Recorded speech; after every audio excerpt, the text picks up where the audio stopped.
কিভাবে আপনি আপনার মোবাইলে অনেকগুলো জিমেল অ্যাকাউন্ট অ্যাড করবেন বা লগইন করবেন। ধরুন আপনার মোবাইলে আগে থেকে একটা জিমেল অ্যাকাউন্ট অ্যাড করা আছে বা লগইন করা আছে। এবার কিভাবে আপনি আপনার মোবাইলে আর একটা নতুন জিমেল অ্যাকাউন্ট অ্যাড করবেন বা লগইন করবেন। ফ্রেন্ডস, এই ভিডিওতে যেভাবে দেখানো আছে এইভাবে আপনি এক এক করে অনেকগুলো জিমেল অ্যাকাউন্ট অ্যাড করতে পারবেন বা লগইন করতে পারবেন। তো ফ্রেন্ডস, ভিডিওটি ভালো লাগলে ভিডিও লাইক করবেন আর চ্যানেলে নতুন হলে চ্যানেলটি সাবস্ক্রাইব করবেন। তো চলুন ভিডিও শুরু করা যাক। তো মোবাইলে দুটো, তিনটে বা তার বেশি জিমেল অ্যাকাউন্ট অ্যাড করার জন্য বা লগইন করার জন্য আপনাকে জিমেলে আসতে হবে। জিমেলে আসার পর একদম উপরে ডান দিকে দেখুন প্রোফাইল লোগো শো করছে। দেখুন আমি প্রোফাইল লোগোতে ক্লিক করছি।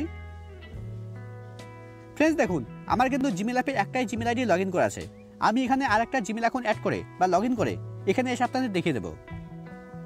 এখানে একদম উপরে বাদিকে দেখুন একটা 3 লাইন আছে। আপনাকে 3 লাইনে ক্লিক করতে হবে।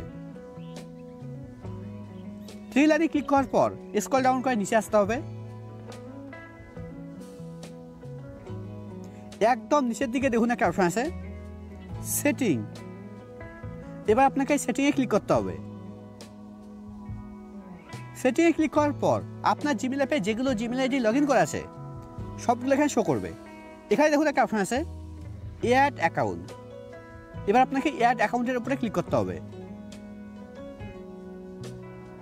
অ্যাড অ্যাকাউন্টের উপরে ক্লিক করার পর এবার এখানে প্রথমে দেখুন একটা অপশন আছে লেখা আছে গুগল। এবার আপনাকে গুগলের উপরে ক্লিক করতে হবে।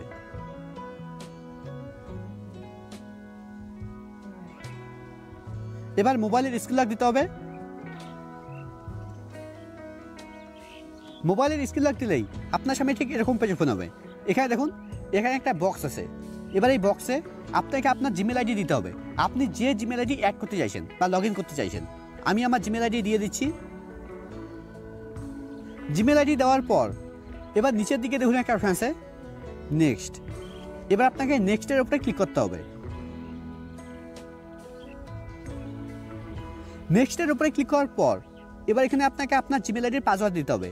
আমি আমার জিমেল আইডির পাসওয়ার্ড দিয়ে দিচ্ছি। আর ফ্রেন্ডস, আপনার যদি জিমেল আইডির পাসওয়ার্ড জানা না থাকে তাহলে এই ভিডিওর লাস্টে ভিডিওটা থাকবে, সেটা দেখে দেখে আপনি আপনার জিমেল আইডির পাসওয়ার্ড দেখতে পারবেন। পাসওয়ার্ড দেওয়ার পর এবার একদম নিচে ডান দিকে নেক্সটের উপরে ক্লিক করতে হবে। এবার নিচে ডান দিকে আই এগ্রি।